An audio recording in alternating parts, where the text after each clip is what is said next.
ആശ്വാസം നേടാം. ഹൃത്തിനുള്ളിൽ ജീവൻ നൽകും വചനം, തിരുവചനം. Price the Lord. ഹല്ലേലൂയ. കർത്താവിൽ സ്നേഹമുള്ളവരെ, ഇന്ന് നമ്മൾ വചനം തിരുവചനം എന്ന ഈ ശുശ്രൂഷയിൽ പങ്കെടുക്കുമ്പോൾ ദൈവത്തിൻ്റെ പരിശുദ്ധാത്മാവ് നമ്മോട് സംസാരിക്കുന്നത് ലൂക്കാസ് വിശേഷം അതിൻ്റെ 7-ാം അധ്യായം 1 മുതൽ 10 വരെയുള്ള വാക്യങ്ങളാണ് നമ്മളിന്ന് ധ്യാനിക്കുന്നത്. നമ്മുടെ വിചിന്തനത്തിന് ഇന്ന് ദൈവം നമുക്ക് അനുവദിച്ച് തന്നിരിക്കുന്ന വചന ഭാഗം അതാണ്. ലൂക്ക സുവിശേഷം 7-ാം അധ്യായം 1 മുതൽ 10 വരെയുള്ള തിരുവചനങ്ങൾ നമ്മൾ ചിന്തിക്കുകയാണ്. ഹല്ലേലൂയ. അവിടെ ചില വ്യക്തികൾ നമ്മൾ പരിചയപ്പെടുന്നു. അവരുടെ മനോഭാവം നമ്മുടെ മനോഭാവങ്ങളുമായി ഒന്ന് കമ്പയർ ചെയ്ത് നമ്മൾ ചിന്തിക്കുകയാണ്. അതിനു വേണ്ട അഭിഷേകം നമുക്ക് ലഭിക്കാൻ പ്രാർത്ഥിക്കാം. കേൾക്കുന്ന ഓരോ സംഗതികളും ഓരോ വചനവും നമ്മുടെ ഹൃദയത്തിൽ ആഴത്തിൽ പതിയാൻ, അത് നല്ല ഫലം പുറപ്പെടുവിക്കുന്ന നല്ല വിത്തുകളായി രൂപാന്തരപ്പെടാൻ നമുക്ക് പ്രാർത്ഥിക്കാം. ദൈവമായ കർത്താവേ, ഈ വചന ശുശ്രൂഷയിൽ പങ്കെടുക്കുന്ന ഓരോ മക്കളുടെ മേലും നിൻ്റെ ആത്മാവിനെ അയക്കണമേ. വചനം ഇവരുടെ ഹൃദയത്തിൽ ആഴത്തിൽ പതിഞ്ഞ് അത് നല്ല ഫലം കായ്ക്കുന്ന നല്ല വിത്തുകളായി രൂപാന്തരപ്പെടാൻ അവിടുന്ന് അനുവദിക്കണമേ. പരിശുദ്ധാത്മാവെ അവിടുന്ന് എഴുന്നള്ളി വരണമേ. പരിശുദ്ധാത്മാവെ ഓരോ മനുഷ്യ ഹൃദയങ്ങളെ സ്പർശിക്കണമേ. ഈ വചനം കേൾക്കുന്ന ഓരോരുത്തരെയും സ്പർശിക്കണമേ. ഹല്ലേലൂയ, ഹല്ലേലൂയ, ഹല്ലേലൂയ, ഹല്ലേലൂയ. യേശു ആരാധന, ആരാധന, ആരാധന. Praise the Lord. ഹല്ലേലൂയ. ഇവിടെ നമ്മൾ കേൾക്കുന്ന വചനം ഇതാണ്. ഒരു ശതാധിപൻ്റെ ഭൃത്യനെ സുഖപ്പെടുത്താൻ വേണ്ടി പോകുന്ന കർത്താവും ആ ശതാധിപൻ കർത്താവിനോട് ഏറ്റുപറയുന്ന ചില കാര്യങ്ങളും നമ്മുടെ ചിന്തയ്ക്ക് ഇന്ന് നമുക്ക് കൊണ്ടുവരാം. പ്രിയമുള്ളവരെ, യേശുക്രിസ്തു കഫർനാമിൽ എത്തിയപ്പോൾ ഒരു ശതാധിപൻ യഹൂദ പ്രമാണികളിൽ ചിലരെ അയച്ചിട്ട് കർത്താവിനോട് ഇങ്ങനെ പറയുകയാണ്. ഒരു മെസ്സേജ് ഈ ശതാധിപൻ യഹൂദ പ്രമാണിമാരെ അയച്ച് കർത്താവിന് കൊടുക്കുകയാണ്. അതിനു മുൻപ് ഈ ശതാധിപൻ കർത്താവിനെക്കുറിച്ച് കേട്ടു. ഒരു വിജാതീയനാണ് ഈ ശതാധിപൻ എന്ന് നമ്മൾ മനസ്സിലാക്കണം. വിജാതീയൻ മാത്രമല്ല, അദ്ദേഹം ഒരു വലിയ സൈന്യദളത്തിൻ്റെ ക്യാപ്റ്റനാണ്. അദ്ദേഹം ഒരു വിജാതീയനാണ്. എങ്കിലും ആ വിജാതീയ മനുഷ്യൻ്റെ നല്ല മനസ്സിനെ ഇവിടെ ദൈവം വരച്ച് കാണിക്കുന്നുണ്ട് ഈ വചനഭാഗത്തിലൂടെ. പ്രിയമുള്ളവരെ, അവൻ യേശുവിനെക്കുറിച്ച് കേട്ടു എന്ന ഭാഗം അവിടെയുണ്ട്. അവൻ യേശുവിനെക്കുറിച്ച് കേട്ടു. യേശുവിനെക്കുറിച്ച് കേട്ട ആ ശതാധിപൻ, ആ കേൾവി അവൻ്റെ വിശ്വാസത്തെ ഉണർത്താൻ സഹായകരമായി എന്ന് പിന്നീടുള്ള അവൻ്റെ പ്രവർത്തനത്തിൽ നിന്ന് നമുക്ക് മനസ്സിലാക്കാൻ പറ്റും. യേശുവിനെക്കുറിച്ച് കേട്ട ഈ ശതാധിപൻ യഹൂദ പ്രമാണിമാരെ അയച്ചുകൊണ്ട് കർത്താവിനോട് പറയാണ്, എൻ്റെ ഭൃത്യൻ ആസന്ന മരണനായി കിടക്കുകയാണ്, നീ വന്ന് അവനെ സുഖപ്പെടുത്തണം. ഇതാണ് യഹൂദ പ്രമാണിമാരുടെ കയ്യിൽ കൊടുത്തയച്ച അല്ലെങ്കിൽ പറഞ്ഞയച്ച ആ മെസ്സേജ്, ആ സന്ദേശം. ഈ യഹൂദ പ്രമാണിമാർ ചെന്നിട്ട് നമ്മുടെ കർത്താവിനോട് പറഞ്ഞു, കർത്താവേ, ആ ശതാധിപൻ ഒരു നല്ല മനുഷ്യനാണ്. അവൻ നമുക്ക് ഒരു സിനഗോഗ് പണിയിച്ചു തന്നിട്ടുണ്ട്. നമുക്ക് പ്രാർത്ഥിക്കാൻ ഒരു സിനഗോഗ് പണിയിച്ചു തന്നിട്ടുണ്ട്. അവൻ നമ്മുടെ ജനത്തെ സ്നേഹിക്കുന്ന വ്യക്തിയാണ്. Price the Lord. ശതാധിപൻ്റെ സവിശേഷത എന്തൊക്കെയാണ്? അവൻ യഹൂദ ജനതയെ സ്നേഹിക്കുന്ന ഒരു മനുഷ്യനാണ്. അവർക്ക് വേണ്ടി ഒരു സിനഗോഗ് പണിയിച്ചു കൊടുത്ത വ്യക്തിയാണ്. ഒരു നല്ലവനാണ്. പ്രിയപ്പെട്ടവരെ, ആ വാക്ക് യേശുക്രിസ്തു കേട്ട് കഴിഞ്ഞപ്പോൾ, ആ റെക്കമെൻഡ് യേശുക്രിസ്തുവിൻ്റെ അടുത്ത് എത്തിക്കഴിഞ്ഞപ്പോൾ യേശുക്രിസ്തുവിൻ്റെ ഒരു മനോഭാവം നിങ്ങളുടെ ശ്രദ്ധയിലേക്ക് ഞാൻ കൊണ്ടുവരികയാണ്. ഈ പ്രപഞ്ചം സൃഷ്ടിച്ച ദൈവം തന്നെയായ സർവശക്തനായ കർത്താവ് അവിടെ എടുക്കുന്ന നിലപാട് വളരെ പ്രധാനപ്പെട്ടതാണ്. നമ്മളൊക്കെ പഠിക്കേണ്ട കാര്യങ്ങളാണ്. എന്തുമാത്രം വിലയുള്ളവനാണ് ദൈവം, എത്ര സർവശക്തനാണ് ദൈവം, എത്ര അത്യുന്നതനാണ് ദൈവം. എന്നിട്ട് പോലും ആ ദൈവം പറയാണ്, ഞാൻ വന്ന് അവനെ സുഖപ്പെടുത്താം. പ്രിയപ്പെട്ട സഹോദരങ്ങളെ, അപ്പം നിങ്ങൾ ആലോചിച്ച് നോക്കിയേ, നമ്മളാണെങ്കിൽ ചിലപ്പോൾ ഇങ്ങനെ ചിന്തിക്കാൻ സാധ്യതയുണ്ട്. ഈ ശതാധിപൻ ആര്? അവന് നേരിട്ട് വന്ന് ഇത് ആവശ്യപ്പെടാൻ പാടില്ലേ? അവനൊരു അഹങ്കാരിയല്ലേ?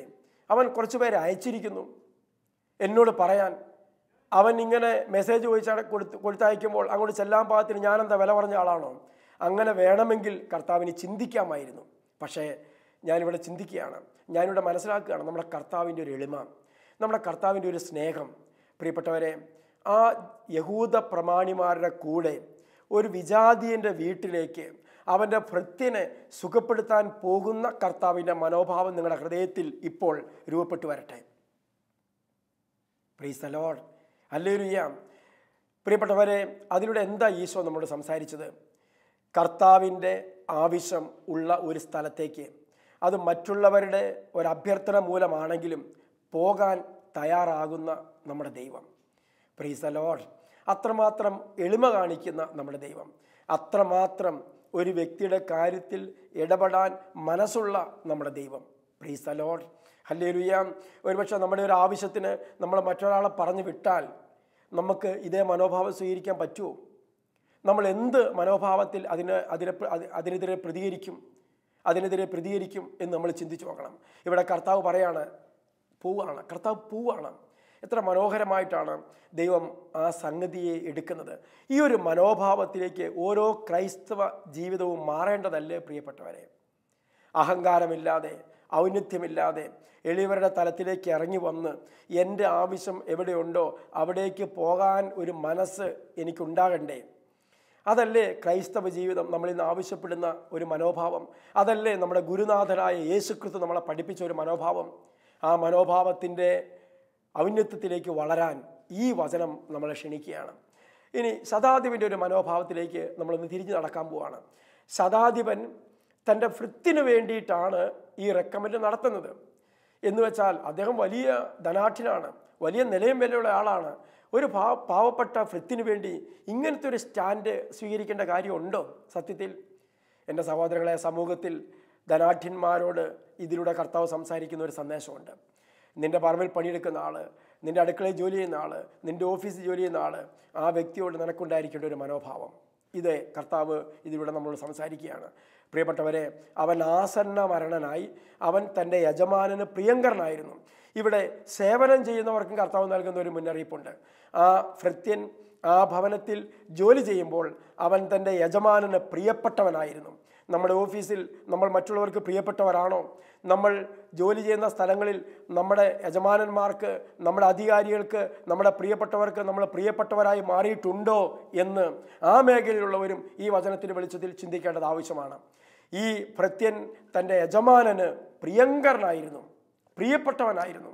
അതുകൊണ്ട് തന്നെ ഈ യജമാനൻ നല്ലവനായിരുന്നതുകൊണ്ടും ഈ ഭൃത്യനും നല്ലവനായിരുന്നതുകൊണ്ടും പ്രിയപ്പെട്ടവരെ, അവന് ഒരു സഹായം എത്തിക്കാൻ വേണ്ടി ഇവിടെ അവർ പരിശ്രമിക്കുകയാണ്.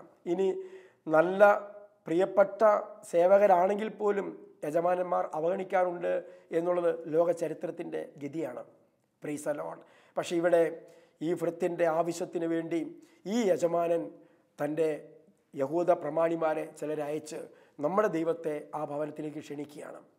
വേണമായിരുന്നെങ്കിൽ ഈ മനുഷ്യന് ഏതെങ്കിലും വിധത്തിൽ നമ്മുടെ കർത്താവിൻ്റെ അരികിലേക്ക് ഈ ഭൃത്യനെ കൊണ്ടുപോകാൻ പാടില്ലായിരുന്നു, അല്ലെങ്കിൽ ഇങ്ങേർക്ക് നേരിട്ട് പോയി വിളിക്കാൻ പാടില്ലായിരുന്നു. പക്ഷേ അതിനൊക്കെ ഉത്തരം ഈ അവസാന ഭാഗങ്ങളിൽ ദൈവം വചനത്തിലൂടെ നമുക്ക് തരുന്നുണ്ട്. പ്രിയപ്പെട്ട സഹോദരങ്ങളെ, യേശുക്രിസ്തു പുറപ്പെട്ട് ഏകദേശം ഈ ശതാധിപൻ്റെ ഭവനത്തോട് അടുക്കാറായപ്പോൾ ശതാധിപൻ അടുത്തൊരു സ്റ്റെപ്പ് സ്വീകരിക്കുകയാണ്. അതിങ്ങനെയാണ്.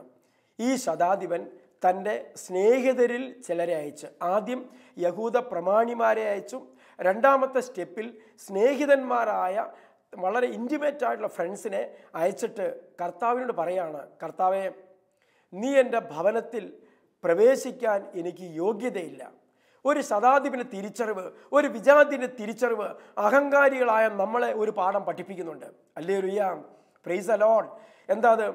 കർത്താവിനെ നോക്കാനോ, കർത്താവിനെ കാണാനോ, കർത്താവിൻ്റെ സാന്നിധ്യം എൻ്റെ വീട്ടിൽ സ്വീകരിക്കാനോ ആവുന്നത്ര വിധത്തിൽ എൻ്റെ വീട്ടിൽ എനിക്ക് യോഗ്യതയില്ല എന്നൊരു തിരിച്ചറിവ്. പ്രിയപ്പെട്ടവരെ, ഈ വിജാതീയ മനുഷ്യൻ്റെ ആ വലിയ തിരിച്ചറിവ് നമുക്കൊരു പാഠമാകണ്ടേ പ്രിയപ്പെട്ടവരെ? എന്തായിരുന്നു അദ്ദേഹത്തിൻ്റെ തിരിച്ചറിവ്? ഈ സർവശക്തനായ ദൈവം, അത്യുന്നതനായ ഈ ദൈവം, ഈ യേശുക്രിസ്തു എൻ്റെ വീട്ടിൽ പ്രവേശിക്കാൻ ഞാൻ യോഗ്യനല്ല. യോഗ്യതയില്ലാതെ വിശുദ്ധ കുർബാന സ്വീകരിക്കുന്നവരുടെ ഹൃദയത്തിൽ ഈ വചനം ആഴത്തിൽ പതിയട്ടെ എന്ന് ഞാൻ പ്രാർത്ഥിക്കുകയാണ്. Hallelujah, praise the Lord, price the Lord. പ്രിയപ്പെട്ട സഹോദരങ്ങളെ, എല്ലാ തിന്മകൾക്കും മ്ലേച്ഛതകൾക്കും അടിമപ്പെട്ട് യാതൊരു മടിയോ ലജ്ജയോ കൂസലോ ഇല്ലാതെ ദേവാലയത്തിൽ പോയി പ്രാർത്ഥിച്ച്, പള്ളിയിൽ പോയി പ്രാർത്ഥിച്ച് കുർബാന സ്വീകരിക്കുന്ന വ്യക്തികളുടെ ഹൃദയത്തിൽ ഈ വചനം ഒരു ചോദ്യചിഹ്നമായി കിടക്കട്ടെ. കർത്താവേ, നീ എൻ്റെ വീട്ടിൽ കയറാനുള്ള യോഗ്യത എനിക്കില്ല എന്ന് പറയുന്ന ശതാധിപൻ. പ്രൈസ് ദി ലോർഡ്, ഹല്ലേലൂയ. പ്രിയപ്പെട്ടവരെ, അടുത്ത വാക്ക് അദ്ദേഹം എന്താ പറയണത്? നിന്നെ നേരിട്ട് സമീപിക്കാൻ പോലും യോഗ്യത ഉണ്ട് എന്ന് ഞാൻ വിചാരിക്കുന്നില്ല. ഞാനിങ്ങനെ ചിന്തിച്ച്, ദൈവമേ, വീടിനടുത്തെത്താറായപ്പോഴെങ്കിലും ഈ ശതാധിപനിൽ നിന്ന് പോകാൻ പാടില്ലായിരുന്നു. എന്തൊരു അഹങ്കാരം, എന്തൊരു ധാർഷ്ട്യം എന്ന് ഞാൻ ചിന്തിച്ചു പോയിട്ടുണ്ട്. പിന്നീടാണ് പരിശുദ്ധാത്മാവ് എനിക്കൊരു ആദ്യം മനസ്സിലാക്കി തന്നത്. അവൻ അങ്ങോട്ട് പോവാതിരുന്നത് കർത്താവിൻ്റെ മുഖപ്രകാശത്തിൻ്റെ മുമ്പിൽ നിൽക്കാനുള്ള യോഗ്യത എനിക്കില്ല എന്നുള്ള തിരിച്ചറിവ്, വലിയ ബോധ്യമുള്ളത് കൊണ്ടാണ് ആ പാവം മനുഷ്യൻ നമ്മുടെ കർത്താവിൻ്റെ അടുത്തേക്ക് പോവാതിരുന്നത്. Praise the Lord. കൂസലന്യെ പ്രാർത്ഥിക്കുന്നവരും ദൈവത്തിൻ്റെ മുമ്പിൽ യാതൊരു സങ്കോചവും കൂടാതെ പാപത്തിൽ ജീവിച്ചിട്ട് നിൽക്കുന്നവരുമൊക്കെ ഈ വചനം ഹൃദയത്തിൽ ആഴത്തിൽ സൂക്ഷിക്കണം. പ്രിയപ്പെട്ടവരെ, വളരെ വേദനയോടെ ഈ വചനം ഹൃദയത്തിൽ സൂക്ഷിക്കണം. കർത്താവെ, നീ എൻ്റെ വീട്ടിൽ വരാനുള്ള യോഗ്യത എനിക്കില്ല. അദ്ദേഹം പറയാണ്, അദ്ദേഹം ഏറ്റുപറയാണ്. അദ്ദേഹം എന്താ ഏറ്റുപറയണത്? സ്വന്തം അവസ്ഥ അദ്ദേഹം ഈ കർത്താവിൻ്റെ മുമ്പിൽ സ്നേഹിതന്മാരെ വിട്ട് അവതരിപ്പിക്കുകയാണ്. നീ എൻ്റെ വീട്ടിൽ പ്രവേശിക്കാനുള്ള യോഗ്യത എനിക്കില്ല. നിന്നെ നേരിട്ട് സന്ദർശിക്കാനുള്ള യോഗ്യത പോലും എനിക്കില്ല എന്ന് ഞാൻ വിചാരിച്ചു. അതുകൊണ്ടാണ് കർത്താവെ ഞാൻ എൻ്റെ സ്നേഹിതന്മാരെ നിൻ്റെ മുമ്പിലേക്ക് അയച്ചത്. അല്ലെങ്കിൽ ഞാൻ നേരിട്ട് വരുമായിരുന്നു ഈ സത്യം പറയാൻ എന്നല്ലേ ഇൻഡയറക്റ്റ് മീനിങ്ങിൽ അദ്ദേഹം അവതരിപ്പിച്ചത്. പ്രിയപ്പെട്ട സഹോദരങ്ങളെ, നമ്മുടെയൊക്കെ ജീവിതത്തിലേക്ക് ഇതൊന്ന് തിരിഞ്ഞു നോക്കുമ്പോൾ നമ്മളൊന്ന് ചിന്തിക്കേണ്ട ഒരു വിഷയമല്ലേ പ്രിയപ്പെട്ടവരെ ഇത്? നമ്മൾ എത്രമാത്രം ആഴത്തിൽ ചിന്തിക്കേണ്ട ഒരു ഭാഗമാണ് ഈ ശതാധിപനിലൂടെ ദൈവം നമുക്ക് വെളിപ്പെടുത്തി തരുന്നത് എന്ന് നിങ്ങൾ ചിന്തിച്ചു നോക്കിയേ. അപ്പക്കഷ്ണം സ്വീകരിച്ചതിനെ തുടർന്ന് സാത്താൻ അവനിൽ പ്രവേശിച്ചു എന്ന് യൂദാസിനെ കുറിച്ച് വചനം എഴുതി വെച്ചു. എന്താ അത്? ദൈവത്തിൻ്റെ മഹത്വം കണ്ണുകൊണ്ട് കണ്ട്, കർത്താവ് ചെയ്ത അത്ഭുതങ്ങൾ കണ്ണുകൊണ്ട് കണ്ട് മനസ്സിലാക്കി അനുഭവിച്ചറിഞ്ഞ യൂദാസിൻ്റെ ഉള്ളിൽ എളിമ നിറഞ്ഞോ പ്രിയപ്പെട്ടവരെ? സ്വാർത്ഥത കൊണ്ട് നിറഞ്ഞില്ലേ? ഇന്ന് സഹോദരങ്ങളെ വഞ്ചിച്ചും സ്വാർത്ഥപരമായി പെരുമാറിയും കള്ളത്തരവും ചതിയും കാണിച്ചും രാത്രിയുടെ യാമങ്ങളിൽ പാപങ്ങളിൽ മുഴുകിയും പ്രഭാതത്തിൽ എഴുന്നേറ്റ് ദേവാലയത്തിലേക്ക് വിശുദ്ധ ബലിക്ക് പോയി അവിടെ ചെന്ന് വിശുദ്ധ കുർബാന സ്വീകരിക്കാൻ ആ ദേവാലയത്തിന് മുമ്പിൽ നമ്മൾ നിൽക്കുമ്പോൾ, എൻ്റെ പ്രിയപ്പെട്ടവരെ, ഈ ശതാധിപനുണ്ടായിരുന്ന മനോഭാവത്തെ നമ്മൾ മറക്കാൻ പാടുണ്ടോ? എൻ്റെ യോഗ്യതയെക്കുറിച്ചുള്ളൊരു തിരിച്ചറിവ് നമുക്കില്ലാതെ പോവുകയല്ലേ ചെയ്യുന്നത്? കർത്താവിനെ സ്വീകരിക്കാനും കർത്താവിൻ്റെ മുമ്പിൽ പ്രാർത്ഥിക്കാനും കർത്താവിന് മുമ്പിൽ ചെല്ലാനും എനിക്ക് യോഗ്യതയില്ല എന്നൊരു തിരിച്ചറിവ് നമ്മുടെ പ്രവൃത്തിയിൽ നമുക്ക് മനസ്സിലാകേണ്ടതല്ലേ? നമ്മുടെ ഈ ലോക ജീവിതത്തിൽ നമ്മൾ തിരിച്ചറിയേണ്ടതല്ലേ? ആ തിരിച്ചറിവില്ലാത്തതല്ലേ ഇന്ന് നമ്മുടെ ജീവിതത്തിൻ്റെ ഒരുപാട് അനർത്ഥത്തിന് കാരണം, ഒരുപാട് തകർച്ചയ്ക്ക് കാരണം, ഒരുപാട് പ്രയാസത്തിന് കാരണം? അതല്ലേ പ്രിയപ്പെട്ടവരെ? ഈ തിരിച്ചറിവില്ലാതെ നമ്മൾ ദൈവത്തെ സന്ദർശിച്ചു, ഈ തിരിച്ചറിവില്ലാതെ നമ്മൾ കുർബാന സ്വീകരിച്ചു, ഈ തിരിച്ചറിവില്ലാതെ ദൈവത്തിൻ്റെ തിരുമുമ്പിൽ നമ്മൾ നിർലജ്ജം വ്യാപരിച്ചു. ഇതല്ല എൻ്റെ സത്യം. അഹങ്കാരത്തോടെ വ്യാപരിച്ചു, അഹങ്കാരത്തോടെ. നോക്കൂ, ആ മനുഷ്യൻ നമ്മളെ പഠിപ്പിച്ച വലിയൊരു പാഠം. എത്രയോ വലിയ മനുഷ്യനാണ്, എത്രയോ ധനാഢ്യനാണ്, എന്തുമാത്രം പൊസിഷനുള്ള വ്യക്തിയാണ്. എന്നിട്ട് പോലും അദ്ദേഹത്തിൻ്റെ ശൂന്യതയെക്കുറിച്ചുള്ള തിരിച്ചറിവ് ആ മനുഷ്യൻ്റെ ഹൃദയത്തെ വല്ലാതെ വേദനിപ്പിക്കുകയും ദൈവത്തിൻ്റെ അടുത്തേക്ക് ചെല്ലാൻ വിസമ്മതിക്കുകയും ചെയ്തു എന്നുള്ളൊരു സത്യമാണ്. Hallelujah, praise the Lord. നമുക്ക് ഈ പാഠം മനസ്സിൽ സൂക്ഷിക്കാം. അദ്ദേഹത്തിൽ നിന്ന് ഇന്ന് കർത്താവ് നൽകുന്ന ഈ ഉൾപ്പൊരുൾ നമ്മുടെ ഹൃദയത്തിൽ നമുക്ക് സൂക്ഷിക്കാം. അവിടെ കർത്താവ് അവിടെ നിന്നു, എന്നിട്ട് ആ സ്നേഹിതരുടെ വാക്ക് കേട്ടു. എന്നിട്ട് അടുത്ത സ്റ്റെപ്പിൽ ഈ ശതാധിപൻ പറയുന്ന മനോഹരമായ അടുത്ത വാക്കുണ്ട്. എന്നറിയാമോ? ഒന്ന്, ശതാധിപന് അവൻ്റെ ജീവിതത്തെക്കുറിച്ച് ഒരു തിരിച്ചറിവുണ്ടായി എന്നൊരു പോയിന്റ് നിങ്ങളുടെ മനസ്സിൽ സൂക്ഷിക്കുക. അവൻ്റെ അവസ്ഥ, അവൻ്റെ ജീവിതത്തിൻ്റെ സാഹചര്യങ്ങൾ, അവൻ്റെ ജീവിതത്തിൻ്റെ യഥാർത്ഥ അവസ്ഥ അവന് തിരിച്ചറിയാൻ പറ്റി. അതവൻ പ്രഖ്യാപിച്ചു. തിരിച്ചറിവ് മാത്രമല്ല, അത് പബ്ലിക്കായിട്ട് പരസ്യമായിട്ട് പ്രഖ്യാപിച്ചു. മറ്റൊരു തിരിച്ചറിവ് ശതാധിപനുണ്ടായത് എന്താ? ദൈവം ആര് എന്ന തിരിച്ചറിവ്. ദൈവം ആര് എന്നുള്ള തിരിച്ചറിവ് ഈ ഉണ്ടായ തിരിച്ചറിവ് അവൻ പരസ്യമായിട്ട് പ്രഖ്യാപിച്ചു. എൻ്റെ ജീവിതത്തിൽ കർത്താവ് ആര് എന്ന് തിരിച്ചറിവ് നിനക്കുണ്ടോ? എൻ്റെ ജീവിതത്തിൽ ദൈവം ആരാണ് എന്ന തിരിച്ചറിവ് സ്നേഹിത നിനക്കുണ്ടോ? ദൈവം ആരാണ് നിനക്ക്? നിന്റെ ജീവിതത്തിൽ എന്ത് വില നീ ദൈവത്തിന് കൊടുത്തിട്ടുണ്ട്? എന്ത് ബഹുമാനം ദൈവത്തിന് കൊടുത്തിട്ടുണ്ട് എന്ന തിരിച്ചറിവ് ഇപ്പോൾ ഈ വചനം കേൾക്കുമ്പോൾ നിങ്ങളുടെ ഹൃദയത്തിൽ ഉണ്ടാകണം. ഇല്ലാത്തവർക്ക് അത് ഉണ്ടാകണം. ഹല്ലേലൂയ. ശതാധിപനുണ്ടായ രണ്ടാമത്തെ തിരിച്ചറിവ് എന്താണ്? ദൈവം ആരാണ് എന്നുള്ള തിരിച്ചറിവ്. ആ തിരിച്ചറിവ് അദ്ദേഹം പ്രകടിപ്പിച്ച ഏത് വിധത്തിലാണ്? കർത്താവെ, നീ എൻ്റെ വീട്ടിൽ പ്രവേശിക്കാൻ ഞാൻ യോഗ്യനല്ല. ഞാനും അധികാരത്തിന് കീഴ്പ്പെട്ടവരാണ്. എൻ്റെ കീഴിലും പടയാളികൾ ഉണ്ട്. ഒരുവനോട് പോവുക എന്ന് പറയുമ്പോൾ അവൻ പോകുന്നു, ഒരുവനോട് വരിക എന്ന് പറയുമ്പോൾ അവൻ വരുന്നു, എൻ്റെ ദാസനോട് ഇത് ചെയ്യുക എന്ന് പറയുമ്പോൾ അവനത് ചെയ്യുന്നു. എന്ന് പറഞ്ഞാൽ എന്താ അർത്ഥം സഹോദരങ്ങളെ? എൻ്റെ കീഴിലുള്ള എൻ്റെ പട്ടാളക്കാരും എൻ്റെ സേവകരും ഞാൻ പറയുന്നത് അനുസരിക്കാൻ ബാധ്യസ്ഥരാണ്. കാരണം ഞാൻ അവരുടെ മേൽ അധികാരിയാണ്. എന്നിട്ട് ഈ ശതാധിപൻ പറയാണ് കർത്താവിനോട്, നീ ഒരു വാക്ക് കൽപ്പിച്ചാൽ മതി, എൻ്റെ ഭൃത്യൻ സുഖപ്പെട്ടുകൊള്ളും. നീ ഒന്ന് പറഞ്ഞാൽ മതി, വീട്ടിൽ വന്ന് കൈവയ്ക്കുകയോ ഒന്നും വേണ്ട, നീ പറഞ്ഞാൽ മതി, എൻ്റെ ഭൃത്യൻ സുഖപ്പെട്ടുകൊള്ളും. ആ ഏറ്റുപറച്ചിലിൻ്റെ അർത്ഥം എന്താ? ദൈവത്തിൻ്റെ പരമാധികാരത്തെ ഏറ്റുപറയുന്ന ഒരു വിജാതീയ മനുഷ്യൻ. ഹല്ലേലൂയ. ദൈവത്തിൻ്റെ പരമാധികാരത്തെ ഏറ്റുപറയാനുള്ള വിശ്വാസം നമുക്കുണ്ടോ പ്രിയപ്പെട്ടവരെ? നമുക്കുണ്ടോ? ക്രിസ്ത്യാനി എന്ന് വിളിക്കുന്ന നമുക്കുണ്ടോ? വിശ്വാസി എന്ന് വിളിക്കുന്ന നമുക്കുണ്ടോ? നമ്മുടെ ദൈവത്തിൻ്റെ പരമാധികാരത്തെ ഏറ്റുപറഞ്ഞ് അതിൽ ആശ്രയിച്ച് അതിനെ പരസ്യമായി പ്രഖ്യാപിച്ച് ജീവിക്കുന്ന ഒരു ജീവിതം നമുക്കുണ്ടോ പ്രിയപ്പെട്ടവരെ? ഉണ്ടോ? ഈ വിജാതിൻ്റെ വിശ്വാസത്തെ നമ്മൾ ചിന്തിക്കണം, അവൻ്റെ ഏറ്റുപറച്ചിലെ നമ്മൾ ചിന്തിക്കണം, അവൻ്റെ ആ ബോധ്യത്തെ നമ്മൾ നന്നായിട്ട് മനസ്സിലാക്കണം. അവൻ എന്താ പറഞ്ഞത്? ഞാനും അധികാരത്തിന് കീഴ്പ്പെട്ടവനാണ്, എൻ്റെ മുകളിലുണ്ട് അധികാരം, എന്നാൽ എൻ്റെ കീഴെയുണ്ട്. നോക്കൂ, എൻ്റെ കീഴിലുള്ള സേവകനോട് ഇത് ചെയ്യാൻ പറഞ്ഞാൽ അവനത് ചെയ്യും, അവിടേക്ക് പോകാൻ പറഞ്ഞാൽ അവനത് പോകും. എന്ന് പറഞ്ഞാൽ എന്താ? നീ എല്ലാത്തിൻ്റെ അധികാരിയാണ്. രോഗത്തിൻ്റെ മേൽ, പാപത്തിൻ്റെ മേൽ, ശാപത്തിൻ്റെ മേൽ, തകർച്ചയുടെ മേൽ, പ്രപഞ്ചത്തിൻ്റെ മേൽ, സകലത്തിൻ്റെ മേൽ അധികാരി ഈശോയെ നീയാണ്. കർത്താവെ നീയാണ്. നീ എൻ്റെ വീട്ടിലേക്ക് വരുമൊന്നും വേണ്ട, നീ ഒന്ന് പറഞ്ഞാൽ മതി. അപ്പം തന്നെ ആ രോഗം അവിടുന്ന് മാറും. കാരണം ആ രോഗത്തിൻ്റെ മേൽ ഏക അധികാരി നീയാണ്. Price the Lord. ഹല്ലേലൂയ. ഇത് കേൾക്കുന്ന മനുഷ്യ, നിൻ്റെ ഹൃദയത്തിൽ ഈ വചനം ആഴമായി അങ്ങ് പതിഞ്ഞു കിടക്കണം. എന്നാണെന്നറിയാമോ? ഇന്ന് നീ അനുഭവിക്കുന്ന, ഇന്ന് നീ നേരിടുന്ന എല്ലാ പ്രതിസന്ധിയുടെയും, എല്ലാ തകർച്ചയുടെയും, എല്ലാ പ്രശ്നത്തിൻ്റെയും, എല്ലാ രോഗത്തിൻ്റെയും, സകല പാപത്തിൻ്റെയും മേൽ അധികാരമുള്ള ഏക വ്യക്തി നിന്റെ ദൈവം യേശുക്രിസ്തുവാണെന്ന് പ്രഖ്യാപിക്കാൻ പറ്റുമോ? Price the Lord. ഏറ്റുപറയാൻ പറ്റുമോ? ഹല്ലേലൂയ.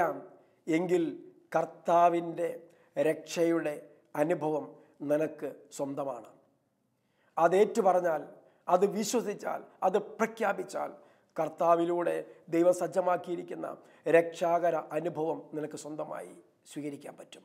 ഇവിടെ ആ ശതാധിപൻ അത് ഏറ്റുപറഞ്ഞപ്പോൾ കർത്താവ് അദ്ദേഹത്തെ പ്രശംസിച്ച് സംസാരിക്കുന്ന ഒരു കാര്യമുണ്ട്. പ്രിയമുള്ളവരെ, ഈ ശതാധിപൻ്റെ ഏറ്റുപറച്ചിലിൽ വലിയ കാര്യങ്ങൾ നമ്മൾ ചിന്തിച്ചെടുക്കണം. ഈ കുറച്ച് സമയം കൊണ്ട് ഒരുപാട് ചിന്തിക്കാൻ നമുക്ക് സമയമില്ലെങ്കിലും ഇത് കേൾക്കുന്ന നിങ്ങളുടെ മനസ്സിൽ വലിയ ചിന്തകൾ ദൈവത്തിൻ്റെ പരിശുദ്ധാത്മാവ് രൂപപ്പെടുത്തും എന്നെനിക്ക് വിശ്വാസമുണ്ട്. കാരണം എൻ്റെ ദൈവം ആര് എന്ന തിരിച്ചറിവ്, ഈ പ്രപഞ്ചത്തിൻ്റെ മേലുള്ള ദൈവത്തിൻ്റെ അധികാരത്തെ നമ്മൾ തിരിച്ചറിയണം. രോഗത്തിൻ്റെ മേലുള്ള ദൈവത്തിൻ്റെ അധികാരത്തെ നമ്മൾ തിരിച്ചറിയണം. ഈ ലോകത്തിൽ നടമാടുന്ന മ്ലേച്ഛത കൊണ്ടുവരുന്ന പിശാചിൻ്റെ മേലുള്ള നമ്മുടെ കർത്താവിൻ്റെ അധികാരത്തെ നമ്മൾ തിരിച്ചറിയണം. തിരിച്ചറിഞ്ഞാൽ മാത്രം പോരാ, അത് വിശ്വസിക്കണം. വിശ്വസിച്ചാൽ മാത്രം പോരാ, വിശ്വസിക്കുന്ന ആ തിരിച്ചറിവ് നീ ഏറ്റുപറയണം. അപ്പോൾ ആ അധികാരം നിനക്ക് അനുഗ്രഹമായി മാറും എന്ന സത്യം ഇപ്പോൾ തിരിച്ചറിയണം. Hallelujah. Praise the Lord. Price the Lord. അതാണ് ശതാധിപൻ നമ്മളെ പഠിപ്പിക്കുന്ന പാഠം. ഈ വചനഭാഗത്തിലൂടെ നമ്മൾ കടന്നു പോകുമ്പോൾ അദ്ദേഹത്തിലൂടെ ദൈവം നമ്മളെ പഠിപ്പിക്കുന്ന സത്യം അതത്രേ മറക്കരുത്. ഹൃദയത്തിൽ ആഴത്തിൽ വേരുവാക്കി കിടക്കട്ടെ അത്. എൻ്റെ ദൈവമേ, ഈ ഒരു തിരിച്ചറിവ് എനിക്കുണ്ടായിരുന്നെങ്കിൽ, എൻ്റെ ദൈവം ആര്, എൻ്റെ ദൈവം എന്തിൻ്റെയൊക്കെ അധികാരിയാണ്, എന്താണ്. അതാണ് മത്തായി സുവിശേഷം 28-ാം അധ്യായത്തിൽ അതിൻ്റെ 18 മുതൽ 20 വരെയുള്ള വാക്യങ്ങൾ നമ്മൾ വായിക്കുമ്പോൾ കാണുന്നതെന്തറിയാമോ? ഇതാ ആകാശത്തിലും ഭൂമിയിലുള്ള എല്ലാ അധികാരവും എനിക്ക് നൽകപ്പെട്ടിരിക്കുന്നു. സകല അധികാരങ്ങളും സകലതും യേശുക്രിസ്തുവിൻ്റെ കാൽക്കീഴിലാണ് പ്രിയപ്പെട്ടവരെ. അത്രമാത്രം സർവശക്തിയുള്ള, അത്രമാത്രം പരമാധികാരമുള്ള ഒരു ക്രിസ്തുവിലാണ് ഞാനും നിങ്ങളും വിശ്വസിക്കുന്നത്. Price the Lord. കേട്ടുകേൾവി മാത്രമുള്ള ആ ശതാധിപന് ഈ ബോധ്യമുണ്ടായെങ്കിൽ അനുഭവിച്ചറിഞ്ഞ നമുക്ക് എന്തുമാത്രം ബോധ്യം ഉണ്ടാകണം പ്രിയപ്പെട്ടവരെ. ജന്മനാൽ ക്രിസ്ത്യാനിയായവരും കത്തോലിക്ക സഭയിൽ അംഗമായവരും വിശ്വാസത്താൽ ക്രിസ്തുവിനെ സ്വീകരിച്ചതുമായ സകല മനുഷ്യരും ഇത് ഹൃദയത്തിൽ സൂക്ഷിക്കണം. ഈ ചോദ്യം ആ ശതാധിപന് ഒരു കുറച്ചു കാലം യേശുക്രിസ്തുവിൻ്റെ പരസ്യജീവിതം വെച്ചത്രേ 3 വർഷമല്ലേ ഉള്ളൂ. ആ 3 വർഷത്തെ പരിചയമല്ലേ ഈ മനുഷ്യൻ മാക്സിമം കിട്ടുന്നുള്ളൂ. അത്രയല്ലേ ഉള്ളൂ. എന്നാൽ വർഷങ്ങളായി കർത്താവിനെ പരിചയമുള്ള, കർത്താവിൻ്റെ അനുഭവങ്ങൾ ഉണ്ടായിട്ടുള്ള, കർത്താവിനെ കുറിച്ച് കേട്ടും അനുഭവിച്ചും ഒക്കെ അറിഞ്ഞ നമുക്ക് ഇതുപോലത്തെ അധികാരത്തെ ഏറ്റുപറയാൻ പറ്റുമോ? ഇതുപോലെ ആഴപ്പെട്ട ക്രിസ്തുവിനുള്ളൊരു വിശ്വാസം നമുക്കുണ്ടോ പ്രിയപ്പെട്ടവരെ? അവൻ്റെ അധികാരത്തെയും ശക്തിയെയും ഏറ്റുപറയുന്നതല്ലേ യഥാർത്ഥ വിശ്വാസം? അതിനെ അംഗീകരിക്കുന്നതല്ലേ യഥാർത്ഥ വിശ്വാസം? ഈ ശതാധിപന് അതാണ് പ്രാപിച്ചത്. Hallelujah, praise the Lord. എന്നിട്ട് കർത്താവ് പറയാണ്, തന്നെ അനുഗമിച്ച ജനക്കൂട്ടത്തിൻ്റെ നേരെ തിരിഞ്ഞിട്ട് ഈ ശതാധിപനെ പ്രശംസിച്ചുകൊണ്ട് നമ്മുടെ കർത്താവ് പറയുന്ന ഒരു വാക്ക് മനോഹരമാണ്. ഇസ്രായേലിൽ യഹൂദരുടെയിൽ പോലും ഇതുപോലൊരു വിശ്വാസം ഞാൻ കണ്ടിട്ടില്ല എന്ന് വെച്ചാൽ ദൈവത്തിൻ്റെ പരമാധികാരത്തെ ഏറ്റുപറഞ്ഞ് അംഗീകരിച്ച് അതിനെ മഹത്വപ്പെടുത്തുന്ന ഒരു വിശ്വാസത്തെ ഞാൻ കണ്ടിട്ടില്ല എന്ന് കർത്താവ് പറയാണ്. ഹല്ലേലൂയ, എത്ര മനോഹരമാണ് കർത്താവിൻ്റെ ആ സർട്ടിഫിക്കറ്റ്. ഇത് കേൾക്കുന്ന പ്രിയപ്പെട്ട ദൈവജനമേ, യേശുക്രിസ്തു പ്രശംസിക്കുന്ന, ഏറ്റുപറയുന്ന ഒരു വിശ്വാസത്തിൻ്റെയും ഒരു ബോധ്യത്തിൻ്റെയും ഉടമയാണോ നീ? നമ്മുടെ കർത്താവിനെക്കുറിച്ച് ഉള്ളിൽ സൂക്ഷിക്കുന്ന ബോധ്യം എന്താ?